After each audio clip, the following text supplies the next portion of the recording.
అదే RTV app వార్తల్ని క్షణాల్లో చదివే అవకాశం ఉంటుంది. ఒక న్యూస్ పేపర్, ఒక టెలివిజన్ ఛానల్ మీ చేతుల్లో ఎప్పుడూ ఉంటాయి. ఒక ఓసరవెల్లి కోసం ప్రెస్ మీట్ పెట్టడం జరిగింది. ఈ ఓసరవెల్లి ఎట్లాంటి వాడు అంటే ఇతను కోవర్ట్ ఆపరేషన్ చేస్తున్నారని మా తెలుగుదేశం పార్టీ నాయకులందరికీ తెలుసు. చంద్రబాబు నాయుడు గారు అరెస్ట్ సమయంలో మీరు కూడా చూశారు. కోర్టు హాల్లోకి వచ్చి చాలా వికృత చేష్టలు చేశాడు.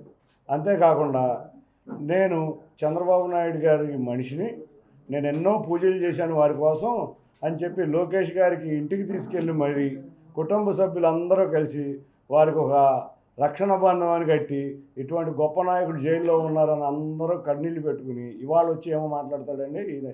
ఈ పార్లమెంట్ సభ్యుడైన నాని చెప్పే అన్ని అబద్ధాలు. ఇతను ఏ రోజు కూడా ఒక నిజం చెప్పడు. ఇవాళ చంద్రబాబు నాయుడు గారు టికెట్లు అమ్ముకున్నారని అంటాడు. ఇతను చేసిన వికృత చేష్టలు బయటకు రాబోతున్నాయి కాబట్టి ముందుగా గోబల్స్ ప్రచారం చేస్తాడు. ఇతను మీరు అర్థం చేసుకుంటే విజయవాడ వెస్ట్లో ఇద్దరి దగ్గర టిక్కెట్లు ఇప్పిస్తానని ఇద్దరు వ్యక్తుల దగ్గర, ఒకరి దగ్గర ₹1 కోటి, ఒకరి దగ్గర ₹4 కోట్ల తీసుకున్నారు. ఈ విషయాలు తెలిసి అధిష్టానం దూరం పెడుతుంది. అంతేకాకుండా మైలవరంలో కూడా కొంతమంది వ్యక్తుల్ని పాపం మా పార్టీ నాయకులు అమాయకులను చేసి మీకు టికెట్ నేను ఇప్పిస్తున్నాను, టికెట్ నాదే, లోకేష్ గారు నన్ను ప్రచారం చేసుకోమన్నారని ఢిల్లీలో అబద్ధాలు చెప్పి వాళ్ళ దగ్గర కూడా డబ్బులు వసూలు చేయడానికి కృషి చేశాడు. అతను ప్రతి ఒక్కళ్ళ దగ్గర ఎమ్మెల్యే టికెట్ తెలుగుదేశంలో మీ అందరికీ ఇప్పిస్తానని డబ్బులు వసూలు చేసి అది బయటకు వస్తుంది అనే దాంతో వాళ్ళందరూ ప్రెషర్ అవ్వడం మొదలుపెట్టారు. అంతేకాకుండా మీరు ఇంకొక విషయం అర్థం చేసుకోవచ్చు. అతని ప్రాణ స్నేహితుడైన ఒక వ్యక్తి ఉన్నాడు, మీ అందరికీ తెలిసిన వ్యక్తే. అతన్ని కూడా గత 15 సంవత్సరాల నుంచి నమ్మించి మోసం చేసి రోడ్డు మీద పడేసిన వ్యక్తి.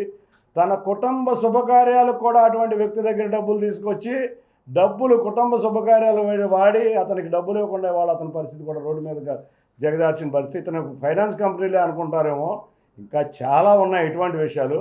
రేపు అవి కూడా రాబోతున్నాయి. ఆ ఇద్దరు వ్యక్తుల దగ్గర డబ్బులు రాబోతున్నాయి, అడుగుతున్నారు, ప్రెషర్ పెరిగిపోతుందనే విషయంతో నన్ను గంటవేయబడ్డాను కాబట్టి నేనేం చేయలేకపోతున్నాను ఆ వ్యక్తులకు సమాధానం చెప్తున్నాడు. ఇవన్నీ కాల్ రికార్డ్స్ ఉన్నాయి, నువ్వు గుర్తుంచుకో. సరే పెట్టెల దొర అని అన్నావు నన్ను, మంచిదే. మా ఇన్ఛార్జిని కూడా పెట్టెల దొర ప్రజలు నిర్ణయిస్తారు. వాళ్ళు ఎవరో పెట్టెల దొర ఎవరో. పోనీ నువ్వేదో పెద్ద హృతిక్ రోషన్ లాగా అనుకుంటున్నావేమో. నీ ఆకారం చూస్తే నీకు అర్థమవుతుంది నీ పరిస్థితి ఏంటో. నీ మానసిక పరిస్థితి బాగలేదు. ఇంకొక విషయం చెబుతున్నా, నువ్వు ఎంతో నటించావు. ఇవాళ మా నాయకుల దగ్గర ఎంతో నటించావు. చంద్రబాబు నాయుడు గారు జైలుకి వెళ్ళిన సమయంలో అసలు ఏదో అయిపోయినట్టు కన్నీళ్లు పెట్టుకున్నట్టు చేసావు. ఇవాళ జగన్ దగ్గరికి వెళ్ళి పాలేరు పని చేస్తున్నావు. పాలేరు పని జగన్ దగ్గర చేయట్లా, నువ్వు ఇన్ఛార్జీలకి అసిస్టెంట్గా చేస్తున్నావు. నువ్వు రోజు నీకు తెలిసింది ఒకటే మాట, ఒక గ్లోబల్స్ ప్రచారం, పెట్టెల ద్వారా లేకపోతే డబ్బులు తీసుకున్నారు, భిషానం ఎత్తైపోతున్నారని. అరే సారీ, నీకు చెబుతున్నా, నీవు కాదు కదా ఎవడొచ్చినా నీ నాయకుడు తండ్రి గారే మా పార్టీని ఏమీ చేయలేకపోయారు. ఇవాళ మీ పార్టీ మొత్తం ఖాళీ అవుతుంటే నీకు అర్థం కావట్లేదు. నువ్వు గోల్ పాడుకుంటావు, ఏసీ రూముల్లో అవుతావు. 2019 నుంచి 23 వరకు నువ్వు ఎన్ని గ్రామాలు తిరిగావని నేను క్వశ్చన్ చేస్తున్నా. నీకు దగ్గర దమ్ము ధైర్యం ఉంటే సమాధానం చెప్పు. ఇవాళ వరకు ఎక్కడా కూర్చోకుండా ఏసీ రూముల్లో కూర్చుని, అందుకే అధిష్టానం నిన్ను చేత్కరించింది, నిన్ను ప్రజా జీవితం నుంచి దూరం చేయింది. రేపు రాబోయే ఎలక్షన్స్లో నిన్ను ప్రజా జీవితంలో ఇది లాస్ట్ ఎలక్షన్, నువ్వు జీవితంలో ప్రజా జీవితంలో కనపడవు.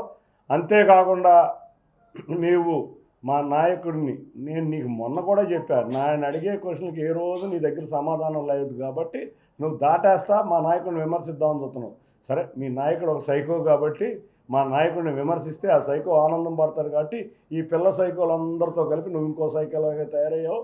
ఒక్కటి గుర్తుంచుకో, ఇంకొక 2.5 నెలల్లో నువ్వు ప్రజా జీవితంలో కాదు, నువ్వు చేసిన తప్పులకి నిన్ను చారుణమైన పరాభవం, అంతేకాకుండా దారుణంగా పరాభవించబోతున్నావు.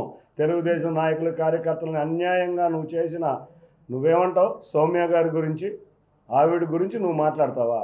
నీ ఎడ్యుకేషన్ ఏంటి, ఆవిడ ఎడ్యుకేషన్ ఏంటి? ఆవిడ మంచి సాఫ్ట్వేర్ జాబ్లో ఉండి వారి తండ్రి గారు అకాల మరణం చెందినాక మంచి జీవితాన్ని వదిలి ప్రజా జీవితంలో ప్రజల కష్టాలతో ఆవిడ వెళ్తుంది. ఆవిడ అంటే నిజాయితీ పరురాలైన ఆవిడ్ని మీరు ఇష్టం వచ్చినట్టు విమర్శిస్తారా? అటువంటి విమర్శలు, నువ్వు అందరి దగ్గర డబ్బులు వసూలు చేయటమే నీది, నువ్వు వసూలు రాజావు. ఈ వసూలు రాజా అందరికీ అర్థమైపోయింది కాబట్టి పార్టీ అధిష్టానం నిన్ను చేత్కరించింది కాబట్టి నువ్వు ముందు నుంచి కోవర్ట్ ఆపరేషన్ చేస్తున్నావు. నువ్వు కోర్టులో చేసావు, అంతకుముందు పార్లమెంట్ సమయంలో చేసావు, చంద్రబాబు గారు అరెస్ట్ సమయంలో చేసావు, అంతేకాకుండా ఢిల్లీలో లోకేష్ గారు ఉన్న సమయంలో కూడా కోవర్ట్ ఆపరేషన్ చేసావు. మళ్ళీ కోవర్ట్ ఆపరేషన్ చేస్తానే ఉన్నావు. చేసావు కాబట్టి జగన్మోహన్ రెడ్డి వెంటనే నువ్వు రాకుండానే పార్టీలోకి రాకుండానే నీకు సీట్ అలాట్ చేశాడు. మా అందరికీ తెలుసు జగన్మోహన్ రెడ్డి నిజాయితీతో గురించి ప్రజలకు తెలుసు. అతనికి దాచుకుంటమే తెలుసు. నీకు కూడా అదే తెలుసు, మా అందరికీ తెలుసు. కానీ నువ్వు ఒక పార్టీలో, మా పార్టీలో ఉన్న వ్యక్తిగా నీ జీవితాన్ని ఇంతవరకు మేము బట్టబయలు చేయలే. త్వరలో ఆధారాలతో సహా ఈ విషయాలన్నీ బట్టబయలు చేస్తా. నువ్వు ఎవరెవరి దగ్గర అయితే వసూలు చేసావో న్యాయంగా వాళ్ళందరికీ డబ్బులు ఇచ్చేయి.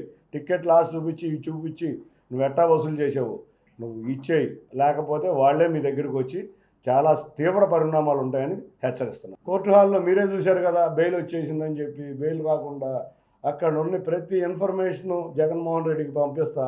ఆ రోజు ఈయన పంపించిన ఇన్ఫర్మేషన్ ద్వారానే కమిషనర్ గారు కూడా వచ్చి అక్కడ కోర్టు హాల్లో రకరకాల విన్యాసాలు జరిగినాయని మీ అందరూ రిపోర్ట్లకు కూడా తెలిసిన విషయమే.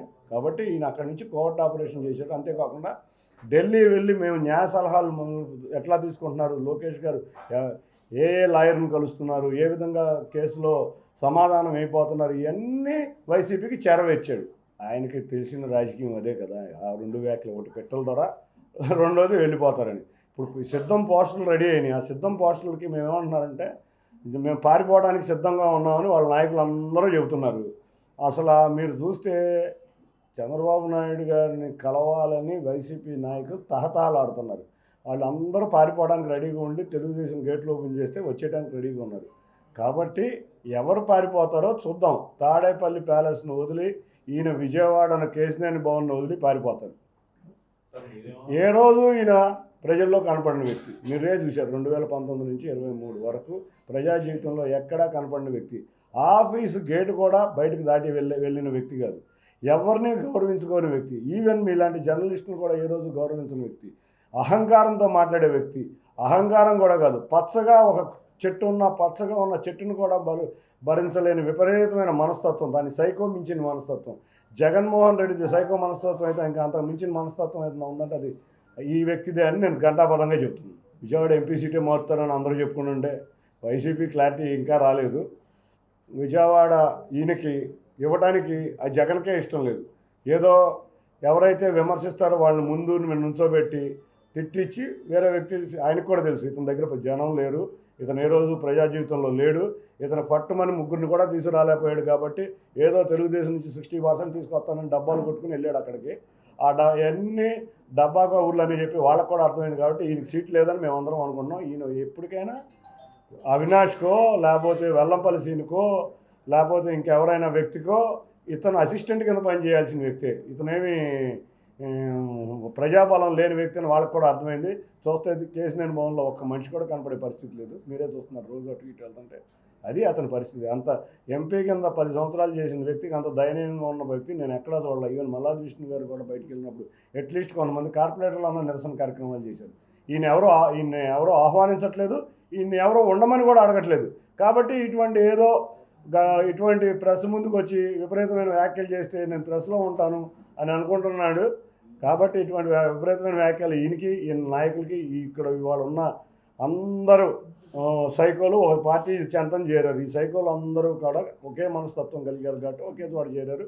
వీళ్ళందరూ త్వరలో ఇంకొక 2.5 నెలల్లో వీళ్ళకి తగిన బుద్ధి చెప్పబోతున్నారు. మరిన్ని వీడియోస్ కోసం ఛానల్ ని సబ్స్క్రైబ్ చేయండి. లేటెస్ట్ అప్డేట్స్ కోసం వాట్సాప్ ఛానల్ ని ఫాలో చేయండి. అండ్ లింక్ డిస్క్రిప్షన్ లో ఉంది.